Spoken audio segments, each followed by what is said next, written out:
Demon slayer season 4 is back. अब तक उसके 3 एपिसोड आए हैं और इन 3 एपिसोड को देख के लग रहा है कि कुछ प्रॉब्लम्स आने वाली हैं आगे, तो मैं उसे जरूर बताऊंगा तुम्हें। लेकिन उससे पहले इन तीनों एपिसोड की समरी जान लेते हैं। फर्स्ट एपिसोड में हम देखते हैं कि तांजीरो गुड हेल्थ में है और जेनित्सु और इनोसुके भी हमें दिखाते हैं इस एपिसोड में। लेकिन हम दूसरी तरफ देखते हैं कि demon slayer corps demon slayer marks और आने वाले बिग थिंग के बारे में सोच रहे हैं, और इसी को देखते हुए हमारे सारे हाशिराज एक हाशिरा ट्रेनिंग कंडक्ट कराने को कहते हैं और इधर सभी अप्रूव करते हैं इसे। लेकिन इस एपिसोड की हाईलाइट थी लेडी तमायो के पास एक मैसेज आता है डीमन स्लेयर कॉप्स से, मेनली उबेजाकी से, शिनोबू के साथ डीमन स्लेयर हेडक्वार्टर्स में उसकी रिसर्च में मदद करे। और हम देखते हैं कि तमायो अप्रूव भी कर देती है इसे। और फिर हम एपिसोड 2 में देखते हैं उबेजाकी तांजीरो को भी मैसेज करता है और उसे कॉन्ग्रेचुलेट करता है कि वो सक्सेसफुली रिकवर हो गया। लेकिन वो उससे एक रिक्वेस्ट भी करता है, हमारे वाटर हाशिरा ग्यू को हाशिरा ट्रेनिंग में पार्ट लेने के लिए मनाएं। यह एपिसोड पूरा इसी के ऊपर होता है। हमें इस एपिसोड में ग्यू की बैक स्टोरी भी दिखाई जाती है, उसकी बहन के और उसके दोस्त साबितो की, कैसे साबितो ने उसकी मदद करी थी डीमन स्लेयर एग्जाम में अपने आप को आगे रखकर। इसी वजह से ग्यू अपने आप को कभी भी डीमन स्लेयर कॉर्प्स का हिस्सा मानता ही नहीं है। और इधर हम देखते हैं कि तांजीरो अपने गुरु नरूटो का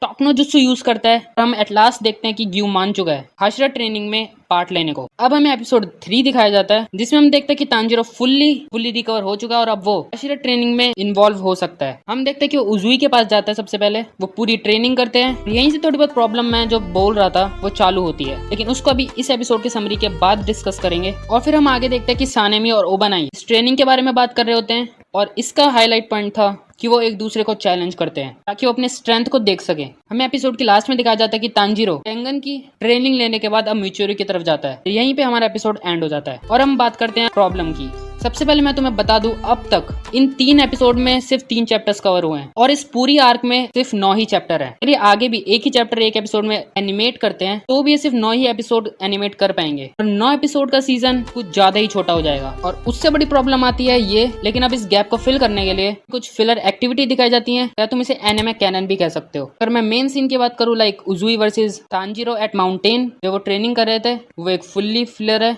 दूसरा वो सानेमी और ओबानाई वाला, अभी कोई नई बात नहीं है कि स्टूडियो खुद से चेंज कर रहा है, लेकिन इसका बहुत बड़ा इफेक्ट भी पड़ सकता है स्टोरी पे, क्योंकि हम सबको पता है कि demon slayer infinity castle arc को एक हाइप की तरह ही लेगा, तो इतनी आसानी से इस सीजन में उसे नहीं दिखाएगा। अगले साल मूवी भी तो बनानी है इस पे। अगर हम कम से कम देख के चलें, कम से कम नहीं तो 10 से 11 एपिसोड होने चाहिए एक सीजन में। इनके ऐसा होगा हमें इन्फिनिटी कासल आर्क की थोड़ी सी भी झलक दिखेगी, या हमें सिर्फ 9 एपिसोड का एक सीजन दिखेगा। और अभी शायद और भी आगे एनिमे कैनन या फिलर्स आ सकते हैं। लेकिन डीमन स्लेयर की एक बात सही लगी इधर मुझे, वो पूरा एपिसोड फिलर नहीं कर रहे हैं। ज्यादातर मूवमेंट्स वो मांगा से ले रहे हैं, एपिसोड की लेंथ बढ़ाने के लिए अपना कुछ ऐड कर रहे हैं। क्योंकि अगर आप सीजनल एनिमे में पूरा एक फिलर एपिसोड निकाल दोगे तो नहीं हो सकता। तुम मुझे कमेंट्स बताओ कि तुम्हें क्या लगता है। मैं मिलता हूं तुम्हें अगली वीडियो में, तब तक के लिए सायोनारा।